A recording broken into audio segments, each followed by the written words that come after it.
Hello student, आज के इस वीडियो में देखेंगे ट्रांजिस्टर एज एन ऑसिलेटर। और ट्रांजिस्टर एज एन ऑसिलेटर देखना है तो सबसे पहले हमें ये जानना होगा कि ऑसिलेटर होता क्या है। तो ऑसिलेटर एक ऐसी डिवाइस होती है जो जनरेट करती है alternate voltage of high frequency. देखिए हमारे घरों में जो वोल्टेज आता है 230 से 40 वोल्ट के करीब आता है, उसकी फ्रीक्वेंसी जो होती है वो 50 हर्ट्ज़ होती है।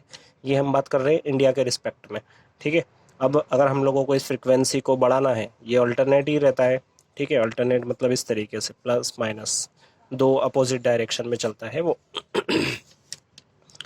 अब इसके लिए हमको एनर्जी की ज़रूरत पड़ती है, और ये एनर्जी हम लोग कहाँ से लेते हैं? डीसी सोर्स से लेते हैं। तो ऑसिलेटर क्या हो गया? एक डिवाइस हो गई है जो कन्वर्ट करती है energy of a DC source into alternating voltage of a high frequency. यहाँ पे जो ये सर्किट बना हुआ है, ये जो इतना पार्ट है, इसको बोलते हैं टैंक सर्किट, और इसी में ऑसिलेशन होते हैं, ठीक है। अब ऑसिलेशन कैसे होते हैं वो मैं थोड़ा सा यहाँ पे आपको एक झलक दिखा देता हूँ। यहाँ पे लगा है कैपेसिटर, मैंने उल्टा बना दिया है तो आप इसको समझ लीजिएगा। आप मान लीजिए कि कैपेसिटर जो है वो फुल्ली चार्ज है, ठीक है। अब ये पूरा चार्ज है और ये इससे जुड़ा हुआ है एल से, तो यहाँ पे हो रहा है डिस्चार्ज थ्रू इंडक्टर एल। जब ये यहाँ से इसमें डिस्चार्जिंग होगी, मतलब इसमें करंट फ्लो होगा, तो इसके आसपास जो है वो मैग्नेटिक फील्ड क्या हो जाएगी? डेवलप हो जाएगी, ठीक है। मतलब यहाँ पे जो इलेक्ट्रोस्टैटिक एनर्जी है इन फॉर्म ऑफ चार्ज, वो स्टोर हो रही है मैग्नेटिक फील्ड के रूप में। अब अगर हम लोग देखें कि यहाँ पे जैसे ही ये पूरा डिस्चार्ज हो गया सपोज, ठीक है, इस पे कोई चार्ज नहीं रहा, अब ये जो मैग्नेटिक फील्ड है ये कोलैप्स हो जाएगी। अब ये कोलैप्स होगी मतलब ये ख़त्म होती जाएगी।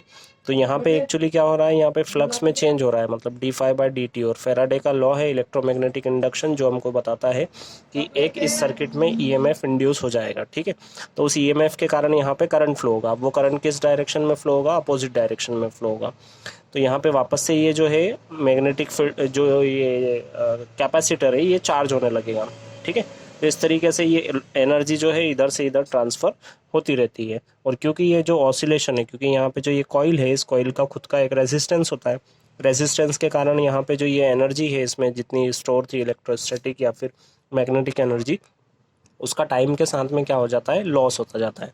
तो जो ऑसिलेशन मिलते हैं वो हमको इस तरीके से मिलते हैं, और इनको बोलते हैं डैम्प्ड ऑसिलेशन, ठीक है। देखिए इसका जो एम्पलीट्यूड है, ये एम्पलीट्यूड क्या होता जाएगा? टाइम के साथ में कम होता जाएगा, और एक पर्टिकुलर टाइम पे ये ख़त्म हो जाएंगे। मतलब यहाँ पे हमको एनर्जी देना पड़ेगी, तभी इसके जो ऑसिलेशन है ये एक जैसे बने रहें, ठीक है।